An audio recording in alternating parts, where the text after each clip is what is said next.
ቤት ኃላፊ ምክትል ኢንስፔክተር አበራ አሰፋ ተናግረዋል። ለ6 ዓመታት በሰላምና በፍቅር የተጓዘው ትዳር ግን ከ2018 ጀምሮ አለመግባባቶችና ግጭቶች ገጥመውት እንደነበር ገልጸዋል። ይህ አለመግባባት በሂደት ከመፈታት ይልቅ እየተባባሰ በመሄዱ ሚስት ቤቷን ጥላ ሕፃን ልጇን ይዛ ወደ ቤተሰቦቿ ዘንድ ትመለሳለች። ከዛሬ ነገ ተመልሳ ትመጣለች ብሎ የሚጠብቀው ባል ነገሮችን በሽማግሌ መፍታት ፈልጎ ሽምግልና ቢልክም በሚስት ፈቃደኛ አለመሆን ነገሮች በእንጥልጥል ላይ እንዳሉ ቀናት ተቆጠሩ።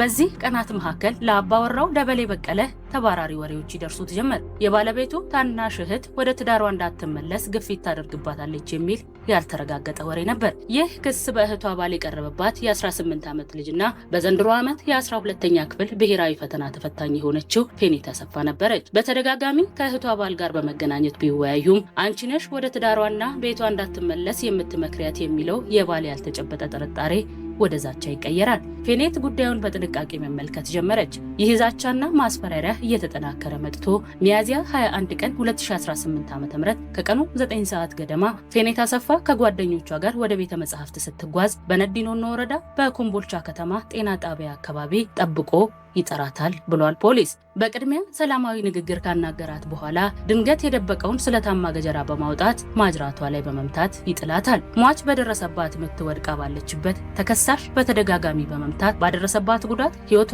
ሊያልፍ ችሏል ብሏል ፖሊስ። ድርጊቱን የፈጸመው የ31 ዓመቱ ደበሌ በቀለ ወዲያው እጁን ለፖሊስ ይሰጣል። ፖሊስም የወደቀችውን የ18 ዓመት ልጅ አስክሬን በማንሳት ወደ መቱ ከርል ስፔሻላይዝድ ሆስፒታል በመላክ የምርመራ መዝገቡን ማደራጀት ይጀምራል። በወቅቱም ቤቷን ጥላ ወላጆቿ ጋር የነበረችው የሟች ታላቅ እህት ለፖሊስ በሰጠችው ማስረጃ ቃል በሁለቱ ግጭት ሟች እህቷ ምንም የምታውቀው ነገር እንደሌለና እንደውም ወደ ትዳሯ እንድትመለስ ትገፋፋት እንደነበር ለፖሊስ ትገልጻለች።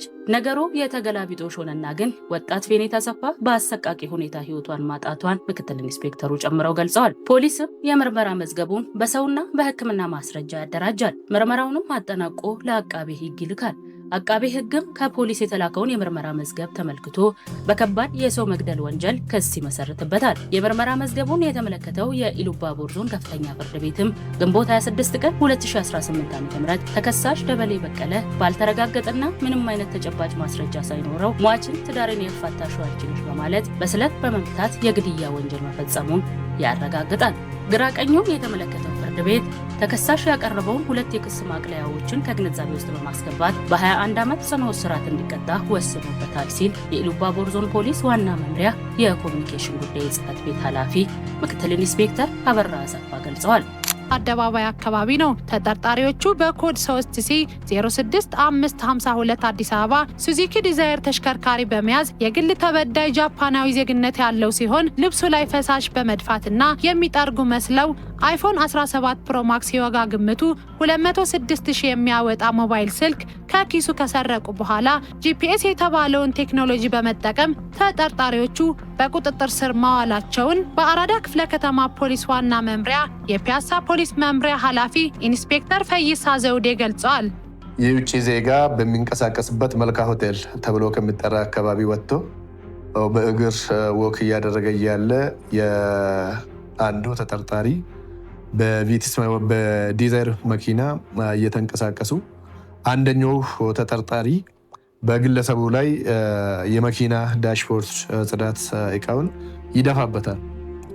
ልክ ከደፋበት በኋላ ይወርድና ይቅርታ ብሎ እቃውን እየጠረገለት እያለ ከኪሱ ስልክ ይወስድበታል። ስልክ እንደወሰደበት ወዲያው ከ2 ደቂቃ ከ3 ደቂቃ በኋላ ኪሱን ሲፈትሽ ስልኩ አላገኘሁም። እሱም መነሻ አድርጎ ወደ ሆቴሉ ይመለሳል። ወደ መልካ ሆቴል ለመልካ ሆቴል ሪፖርት ሲያደርግ ወዲያው እነሱም በ2 ደቂቃ በ5 ባልበለጠ ሰዓት ውስጥ ወዲያው አሳወቁን። ሲያሳውቁን ከግል ተበዳይ ጋር ሆነን የወንጀል መከላከል ቡድን መሪዎች የነበሩ በቦታ ላይ ስለነበሩ ተከታትሎ በጂፒኤስ እስከ ይርጋ ኃይሌ ድረስ አብሮት ተከታትሎ ይሄዳሉ። ልክ ይርጋ ኃይሌ አካባቢ ደርሶ መኪና አቆሙ ስለነበሩ መኪናው ታርጋ ይዞ ስለነበረ የግል ተበዳዩ ወዲያው መኪና ይያዛል። መኪና ከተያዘ በኋላ ቀጥታ ወደ ፒያሳ ፖሊስ ጣቢያ ይመጣሉ ማለት ነው። ያለ ሁኔታ እነሱን ካዝኑ በኋላ መኪናውን መፈተሽ ነው። መኪናውን ስንፈትሽ መኪናው ከተፈተሸ በኋላ ከመኪና ውስጥ ተጨማሪ ከተሰረቀ ውጪ 5 ስልክ ይገኛል ማለት ነው። 5 ስልክ ሲገኝ 5ቱ ባለቤቶቹ መምጣት ስላለባቸው ወይም ደግሞ መታወቅ ስላለባቸው ከፍተን ቻርጅ አድርገ ነው ባለቤቶቹ መጥቶ የራሳቸው እንዲመርጡ ያደረግንበት ሁኔታዎች አሉ።